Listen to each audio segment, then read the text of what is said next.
I'm Francine Houben, creative director of Mecanoo Architects from Holland. And Mecanoo is about 120 people, based in the Netherlands. And we are very multidisciplinary, with people from 25 different countries. And we combine architecture with landscaping, urbanism, interior, even mobility and restoration. So I call it my symphony orchestra. It's my life. And I think it's shaping the future. And as an architect, you have to be at the same time very visionary about the future, but at the same time you're also serving the society.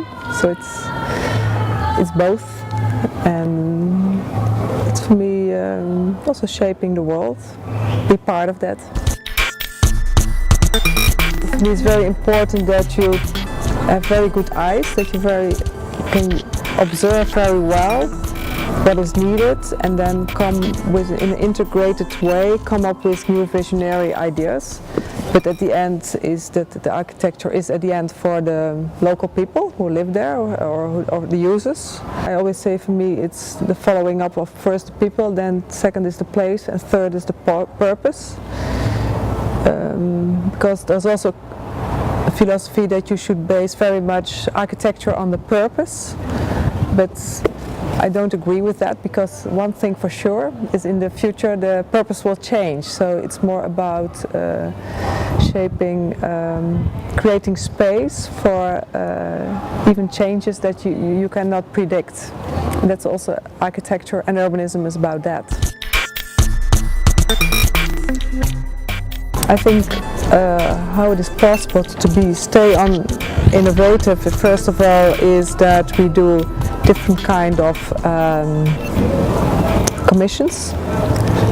Sometimes I say I'm specialized in things I've never done before, and also to have this open attitude that you want to learn, you keep on learning new things, and often you don't learn often not from other architects, but I also like to learn from other disciplines.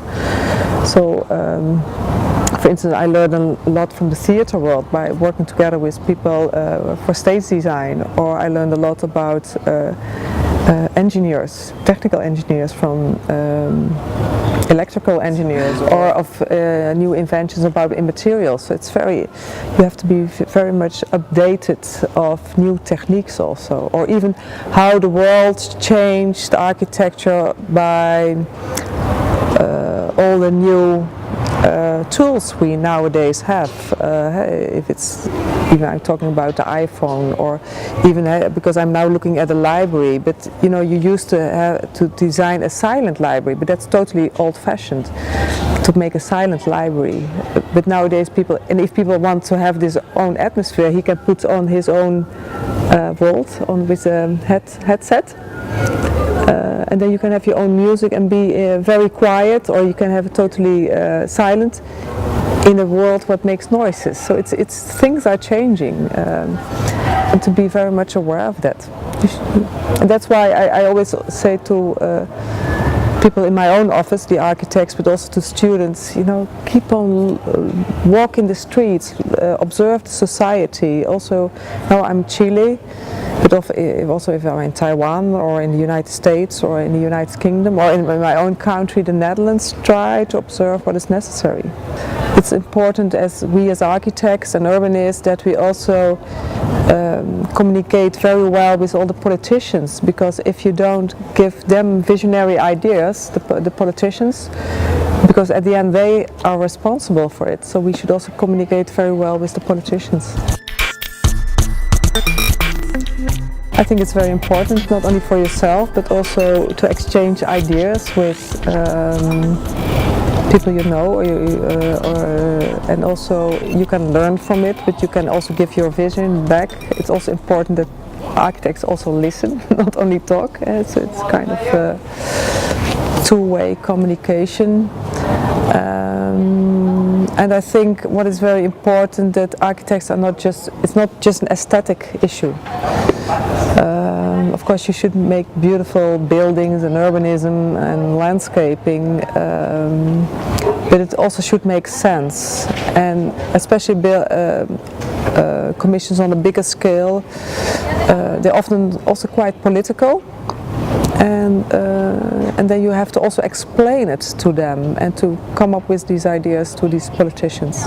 So for me it's important to give lectures, to write books, to read books, but also to write them themselves, to try to force myself to write down what I think is very essential in architecture, in urbanism, in society.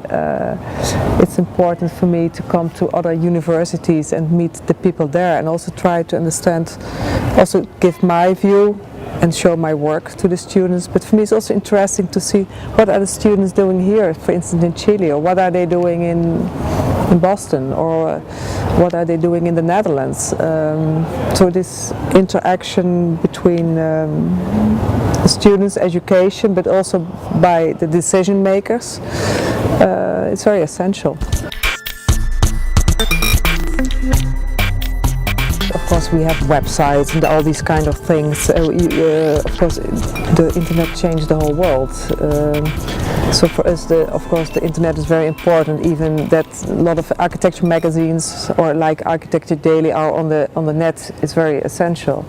But also for us, the way we also use the internet is for communication. Like we do a lot of, because we do a lot of international works. We Skype a lot. I don't know if you also consider that of the internet. The WebEx. I use Twitter. I'm active on Twitter. Yeah, it's a kind of new communication tool. But the only thing, you should not be addicted to it. Otherwise it takes too much time. If you want to study architect, don't think that you want to become an architect because you want to be famous, or you want to be a star architect, or that you think you will earn a lot of money. I think it should be also your passion. Architecture is very much about teamwork. You're part of a symphony orchestra, because architecture is also very complicated. Most of the work, maybe just small houses, you can do all alone, but most of the time the buildings we do, and the projects we do it with a whole team in the office. And everybody has his added value. And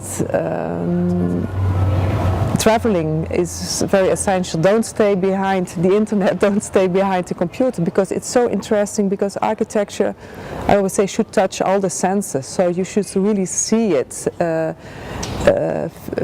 hear the acoustics of the building, of the spaces. Is it well done or not? Is the daylight is it good or not? Is the physics of the building very good? You should really experience architecture also as it's for me still very important, but especially also when you're a student and you should enjoy it.